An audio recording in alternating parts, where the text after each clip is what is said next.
Welcome, everyone, and welcome to the people who are watching at home also. Fred is going to give his talk, and then at the end, we will have time for Q&A. So if you're watching at home, you can put your questions in the chat, and I will relay them to Fred after his talk. It's all yours. Thank you.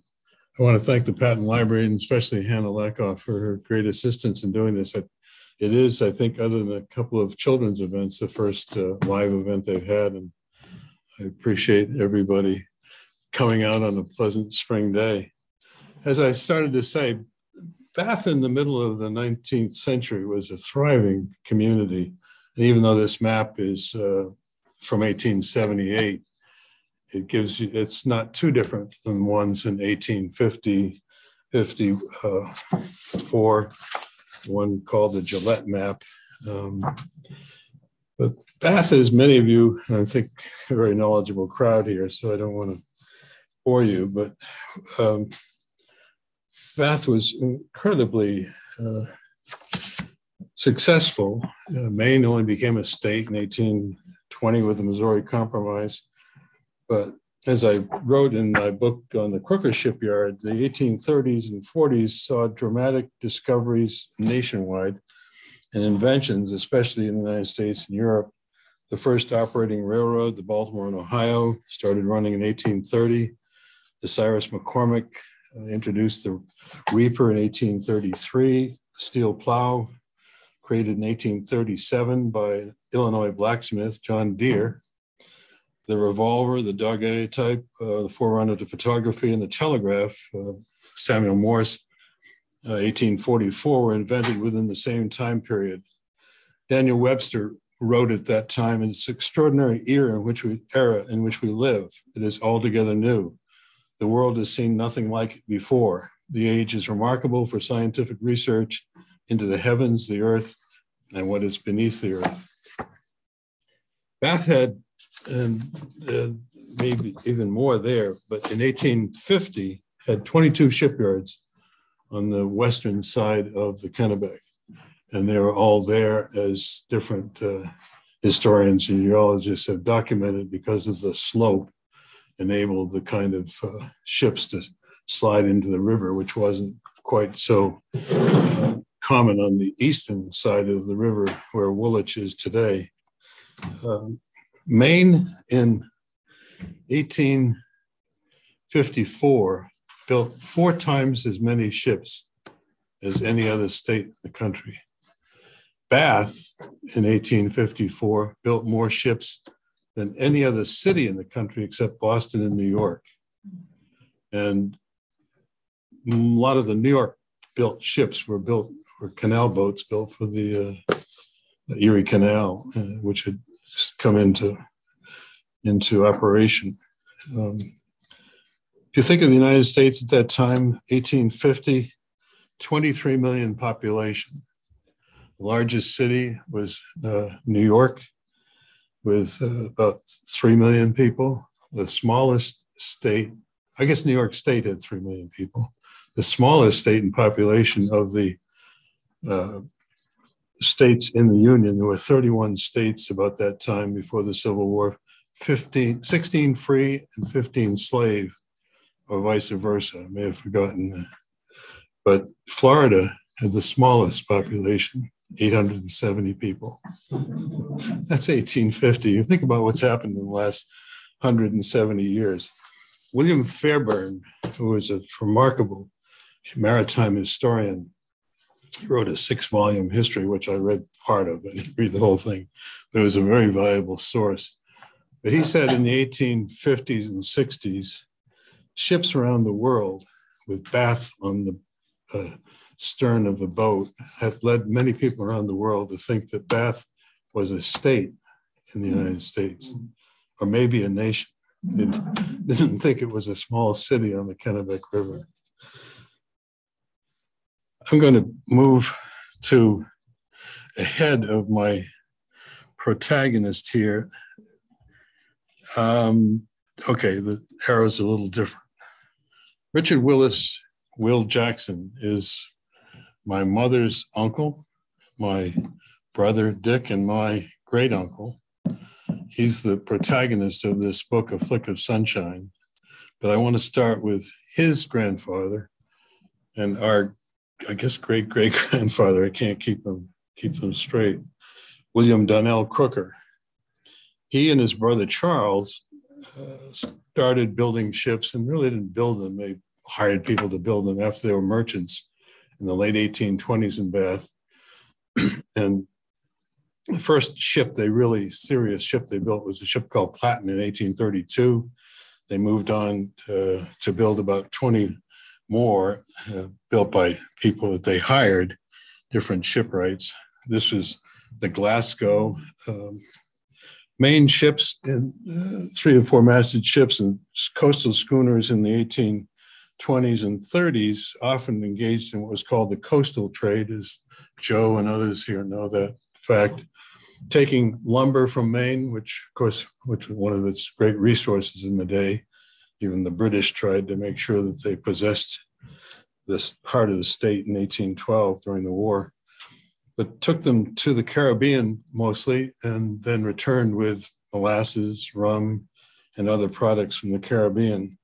By the time that this ship, the Glasgow, was built, and I think it was the third or fourth of the main Crooker ships, they were more engaged in what was called the triangular trade, and that was to take lumber and vegetables and potatoes south, but to Mobile, New Orleans, and Charleston. And from there, given the picking of cotton, they took huge bales of cotton to Liverpool, Le Havre, and Europe, and then brought immigrants from England, France, Germany, Eastern Europe to the United States in the 1830s, 40s.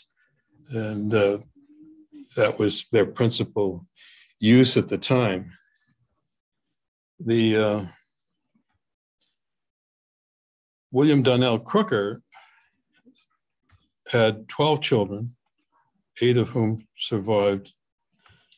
And his oldest daughter, Harriet Crooker, married Andrew Jackson, a lawyer by training, auctioneer, man about town, fairly involved politically in Bath. And they had 5 children, including my mother's father, and their third child was William Will Jackson. He was born just before the beginning of the Civil War. And at that time, the Crooker shipyard had gone the way of many shipyards in Bath. Just before the Civil War, perhaps in the 1850s and early 60s, shipbuilding declined. In fact, the Crooker shipyard ran afoul of the two brothers' bad investments. They were swindled out of a considerable amount of money, approximately $2 million in today's money, by one commissioner in Boston, and another person who took a lot of their goods to California during the gold rush, but then never paid them their money. The Crookers won the lawsuit, but about 15 years after, William Donnell Crooker ended up in jail because he couldn't pay his bills. He continued to build ships in the 1850s. In fact, in 1854,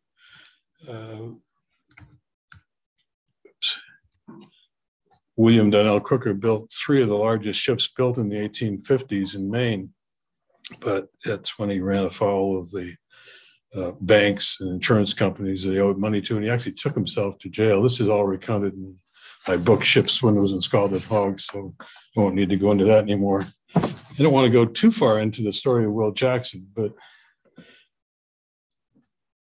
at age 20 or so, he had graduated from high school in Bath and had a number of jobs, and had gone to the Caribbean on a couple of small coastal schooners, one called the Genie, and then signed on to go on, not this ship, but this is the only picture I could find, which in the W.F. Babcock, a ship he went on later, is almost exact same dimensions as the Rainier, the ship that Will Jackson signed on to at age 21. And I'm missing oh, here we go. This is the crew list, and it's probably hard to see there. I guess you can on this larger, but Will Jackson is the third or fourth right here. He was 21. There was one other person, 21. But most of the others, many of them Scandinavians, kind of it gives you an indication from Finland, Ericsson, Johansson, et cetera. He was the last person to sign on and also the lowest paid at $12 a month. And I can only conclude that he decided to go on this ship. The Rainier was going to Philadelphia in August of 1883, left Bath, down the Kennebec River quite successfully to Philadelphia in about 5 days, and to load 73,000 cases of kerosene oil to take to Hyogo, Japan. Hyogo is Kobe, Japan today. And they had an accident in Philadelphia. I don't want to tell too much of the book because I want you to read it, but they had an accident in Philadelphia which delayed them by about 10 to 12 days. But in late August of 1883, they set sail from Philadelphia into the Atlantic, down the coast, partly to stay away from the Gulf Stream, and then into the Atlantic, I guess, maybe to stay away from the Gulf Stream, and continued down the Atlantic towards South Africa. Captain Morrison was the captain master of the ship. He had been a successful captain for Sewell ships, and the Sewell shipyard built both the Babcock and the Rainier, the Babcock in 1882, the Rainier in 1883. And this was its maiden voyage, and with a crew of total of 28, including himself, Morrison. His daughter was married to the first mate, Omar Humphrey, and she was on the ship as well. And her wedding present to Omar Humphrey was a piano, and that was on the ship as well.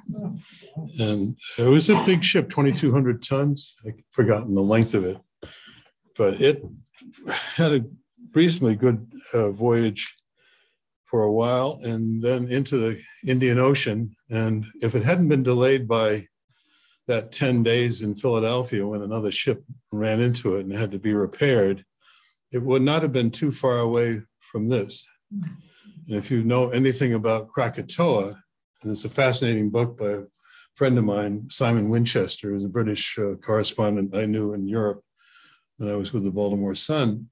He's wrote a terrific book on Krakatoa and a lot of others, one on the Pacific, another called The Madman and the Genius or something. But 38,000 people perished when that blew up in Indonesia.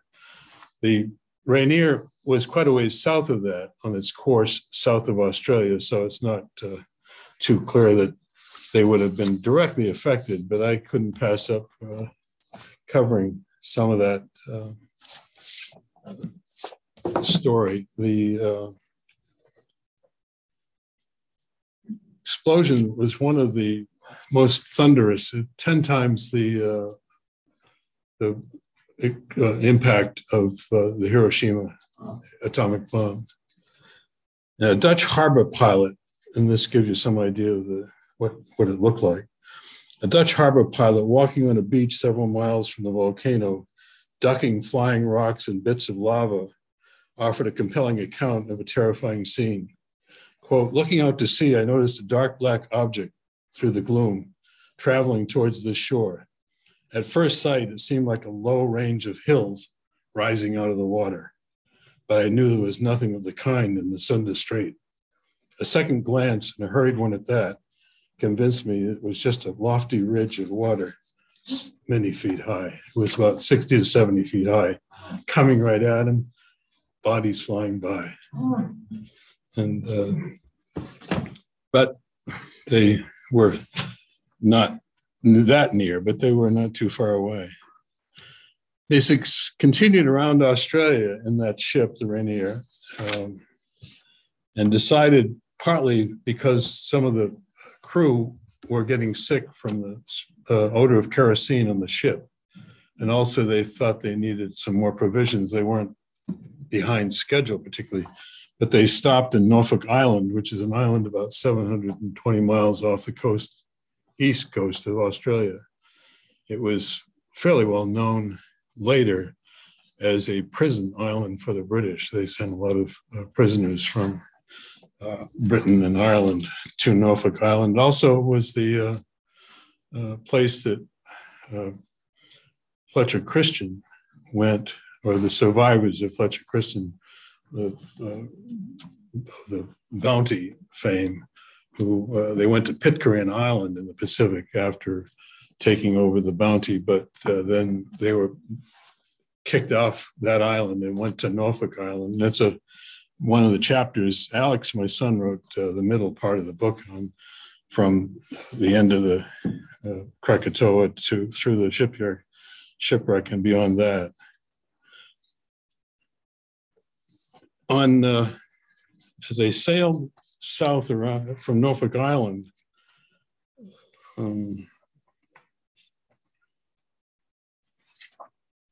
we have to search for this quote, that Captain Morrison was, here it is, at 8 bells on January 1st of 1883, First Mate Humphrey reported that Captain Morrison came on deck in the late afternoon of January 2nd after checking his charts just before supper and told the first mate, "The course is northwest and we're now clear of all the islands at last, with nothing to trouble us until the shores of Japan heave in sight." An hour later, they ran ashore on a reef in the Marshall Islands. And I'll go back to that map of the Marshall Islands just so you can locate. Ujai is right there to the left. And they probably were coming up through this pretty open area and then ran on a reef approximately from their rescue the next day, somewhat down from one of those reefs, 7 or 8 miles, it's estimated.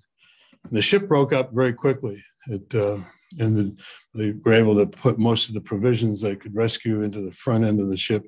But the end of it, they had spent a very terrifying night, not knowing what to expect. Captain Morrison claimed in his reports in Yokohama, after he got away from there months later, that no charts showed these reefs. Well, you can see why they might not show up on any charts in 1883. But all they knew was that it was common knowledge that some of the natives in that area were thought to be cannibals. So they spent a fairly terrifying night trying to save the ship, but also thinking what's going to happen. I won't go into detail, but the next day they found 2 outriggers coming towards them with natives without any clothes on practically, and flowers hanging out of their ears. And they still didn't know if they were friendly or not, but they turned out to be friendly. I think a couple of you have read the book already, know that. But they ended up having a fairly quiet time there. They ended up building a schooner. And long story short, they were able to get almost everybody away from the island after several months. Will Jackson, as the youngest and lowest paid person on the ship, helped rescue everybody but himself.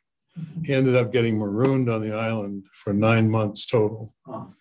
The others got off in about 5 months after they finally were able to build the schooner and get away. And he ended up back in San Francisco after a long time. He actually started working there for a German consul who wasn't very friendly. He impounded the schooner that they had used to take Captain Morrison from Ujai. I don't have a pointer, but after they built the schooner on Ujai, that's 300 miles to Jalo.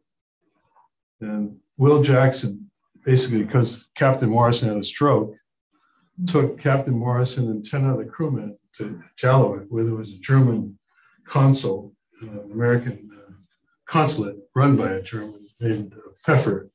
He wasn't very friendly. He impounded the schooner. Will Jackson ended up getting back to Ujai. When he got back there, the first mate, Humphrey, and his new wife, Emma, both very ill, and that's why they'd stayed there. And but by the time he got back there, they'd been rescued, and he ended up getting marooned there for another 2 or 3 months.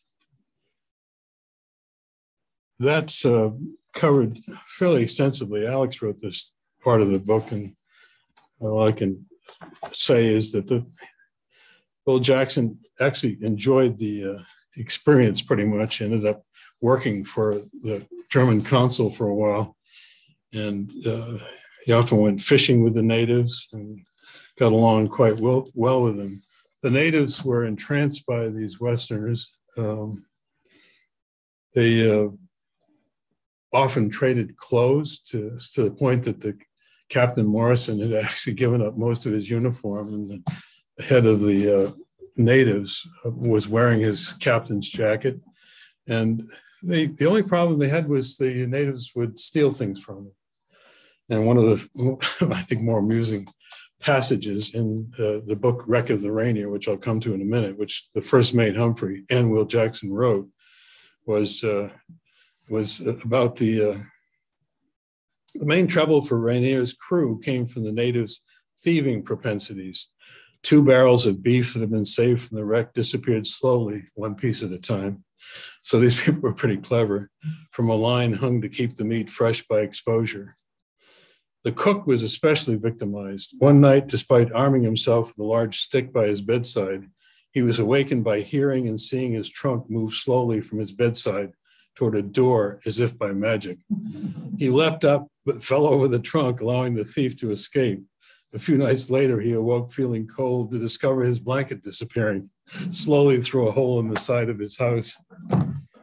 The natives, though, had worked with the crew to build huts. And the first night they got there, the head of this island, I can't remember the total number of natives there, but it wasn't much more than 150, gave them his hut to live in, to Captain Morrison and Mr. Humphrey and his daughter, his wife. And then the natives helped them build different huts, so they all had a place to sleep at night. And the only exchange was to more and more clothing, because in the end, the crew members ended up being fairly naked, and the natives began to have all these Western clothes on. But anyway, Will Jackson survives in that incident, the shipwreck, and marooned. And I must say that one point that puts the Marshall Islands in some perspective is that there are 29 islands in the Marshall Islands and something like 2,000 islets, small atolls, places, perhaps like Ujai.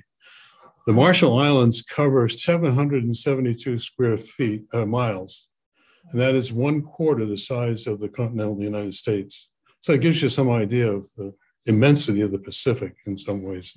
Again, Simon Winchester's book, The Pacific, is a valuable source of that information. It's in the far southwest of the Pacific. I'd love to visit it sometime. And there's the United flight that stops in Majuro, the capital of the Marshall Islands.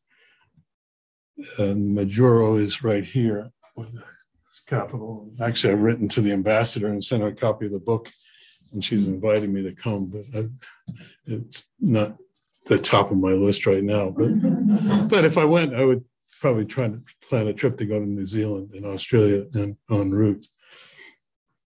Will Jackson gets back to San Francisco. It's another picture of just off Ujai. One of the most fascinating things I read in my research was a book called Surviving Paradise by Peter Gould, Rudyard Gould. He's a young, I think he was California at the time. He lives in Vancouver now. But he wrote a marvelous book based on his teaching there. He was part of something called World Teach in 2000.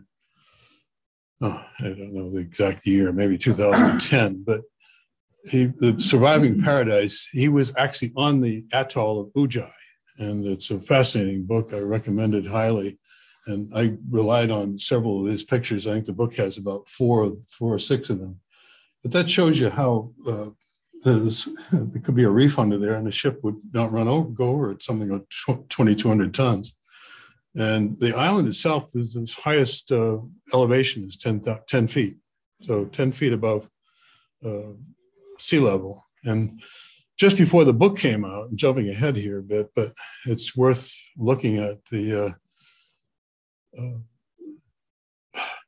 I guess it was the United Nations came out with a report that said that the 5 atoll nations in the world, of which the Marshall Islands is one, and there's 2 others, the Maldives is another one, are all under threat of then 30, 40, 50 years from now of disappearing if sea level rise gets to that point. So I was able to add a short postscript right in the back of the book.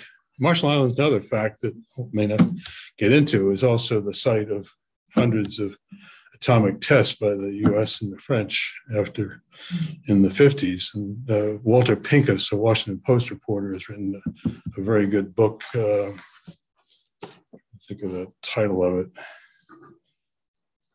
Yeah. America's Deadly Betrayal of the Marshall Islands, Blown to Hell, by Walter Pincus. Documents the searing effects, contamination, illnesses caused by 67 nuclear tests conducted on Bikini and Enewetak. I don't have the map, but they're further up to the north. So you have to wonder about the survival of these people. This is a book written by Omar Humphrey. His name's not on the cover. I don't think it's in the inside, but he was the first mate, and it's an account largely of the voyage to the Marshall Islands and the wreck and their survival. And Will Jackson wrote 3 of the 11 chapters. He did not credited on I think the author page says just OH, Omar Humphrey. But he wrote 3 of the 11 chapters because he was the one who took Captain Morrison to Jalowit and back. And Humphrey just credited him inside the book. But that came out in 1885 or so, published in Maine. And that's in the book.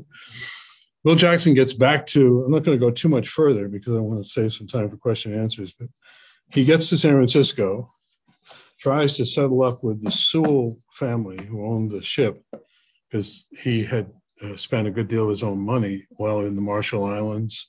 He had salvaged a few things and they owed him money for wages.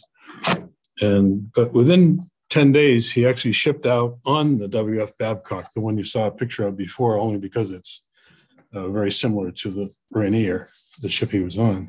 And this is a painting of the Babcock by Antonio Jacobson. And he shipped out from San Francisco in September of 1884, less than 2 weeks after he got back from the Marshall Islands. He obviously didn't let any grass grow under his feet. And that ship, and I cut this short, went around Cape Horn, which is probably the most treacherous part of the world for sailing. There's a marvelous book I recommend, Rounding the Horn by Dallas Murphy. It's a contemporary account of sailing to find Cape Horn, and there's a false Cape Horn right at the bottom of South America. My son Alex actually traveled through South America so many years ago and went down to the bottom of Chile where there is a false Cape Horn, and fortunately didn't go off sailing on Cape Horn. He wouldn't have been able to finish the book. I'll find one more comment. In those days, wives of captains often sailed with their husbands. And James Murphy was a famous Sewell captain who captained, 10 of their ships. And he captained the Shenandoah, which was a beautiful 5 or 6-masted ship later.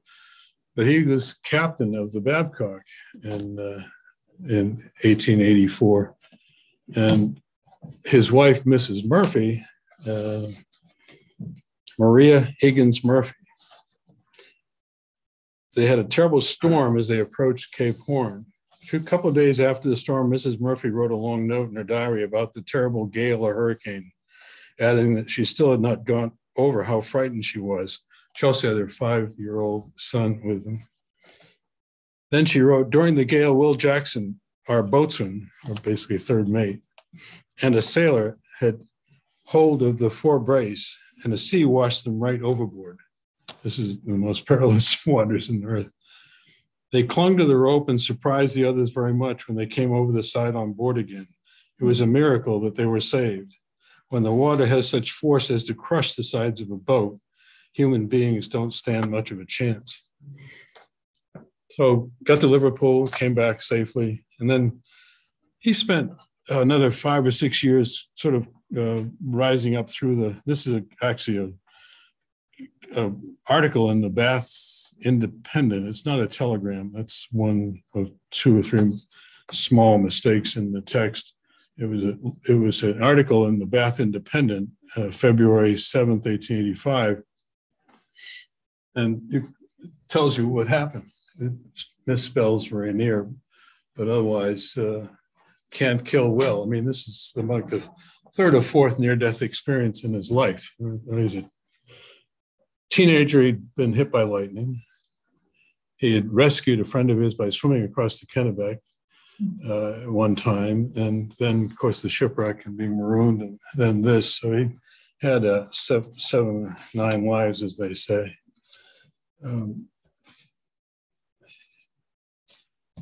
He managed to do pretty well, staying in San Francisco through the 1880s. It went through different economic troubles at the time, but did become a fairly active city. At the time of the gold rush, when gold was discovered, San Francisco had a population of 300. In a couple of years, a couple of decades later, of course, it was 300,000 and was a principal port on the west coast. And then, of course, once the railroad got through to California, it became a thriving metropolis. But he was the first mate on this city of Peking, which went to China and Japan in the mid-1880s. It was a steamship, and he had already risen to that, and he eventually becomes the second mate of this coastal schooner, which went to Alaska to pick up salmon, and that's where he had some adventures running down glaciers and different activities from there. This is a map of his travels from 1883. I'm glad they put it in the book, although it's hard to follow unless you look closely at it. But of course, this is the Rainier here, going to Norfolk Island, then up to the Marshall Islands before it had the shipwreck. He went several ships along the west coast to South America, as well as more than Mexico. And then, of course, the Babcock went around Cape Horn to Liverpool up that way.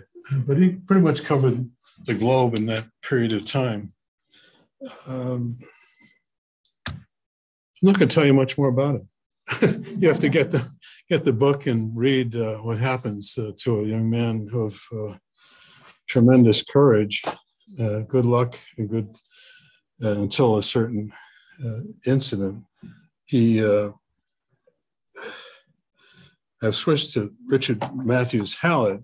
He is a nephew of Will Jackson's, who became a very successful writer. He was inspired by Will Jackson. He grew up in Bath and both Bay Harbor.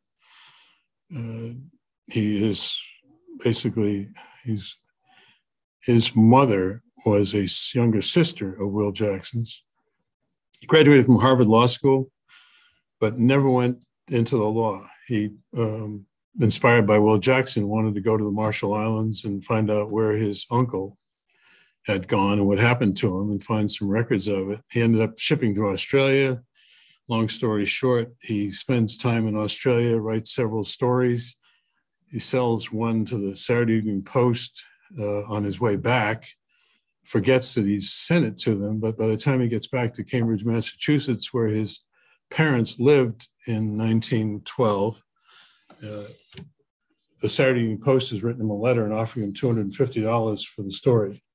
$250 in 1912 was about $7,200 today in today's money. So he decided then and there not to go. He had been invited to join a law firm in New York. He called them up the next day or sent him a telegram and said, I'm not coming. And he ended up being an adventurer and writer. And he's basically the person that I have to be thankful for turning my life around and suggesting I try journalism when I was in law school in 1964 and hating it. And I went to visit him in Booth Bay Harbor.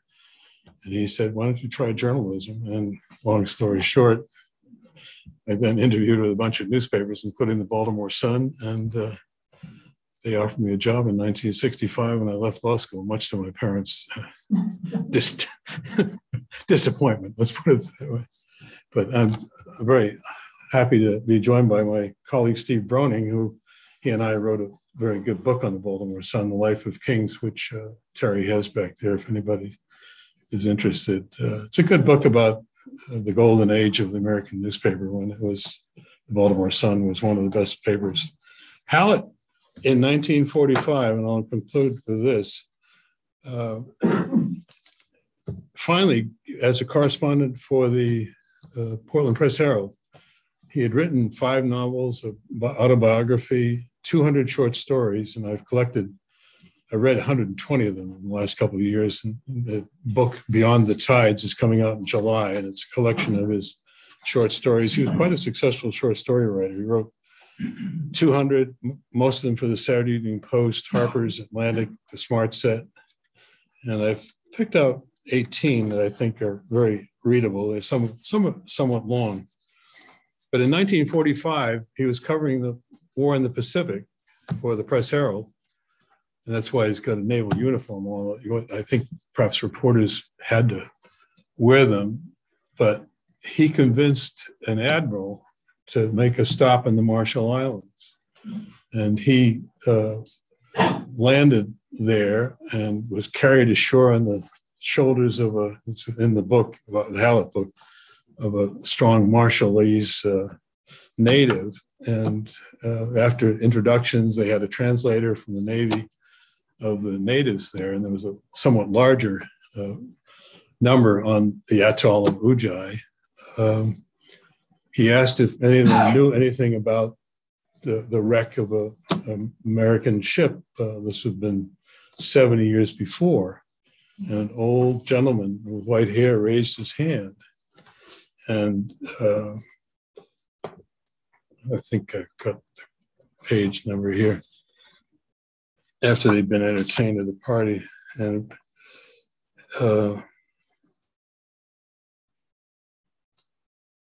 this is Lammy, the interpreter told me. He says he was special boy to your uncle, Will Jackson.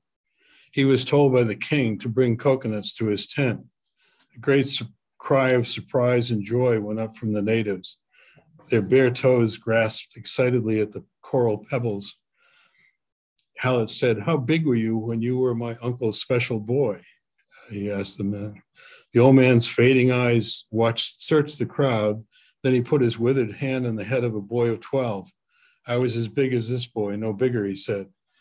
As it was possible that old Lammy was claiming acquaintance with Will Jackson merely to save me from disappointment, I tried to get him to say something positive, something that would check with my own knowledge. Then I said, can you remember the name of the captain's daughter? Captain's daughter was Emma Morrison Humphrey. It was 1,000 to 1 shot. Well, who would expect him to remember the name of that young white woman who had descended on him out of the struggling cloud of white canvas of a doomed ship pounding to pieces on the reef? Emma, he finally said. Exactly so, it was Emma. Old Lammy spoke the name with affection, as if she were still alive in his memory. It was a great stir, but old Lammy, sunken in the past, only lowered his head and said, Emma, Emma, twice over. Thanks very much. I'm sure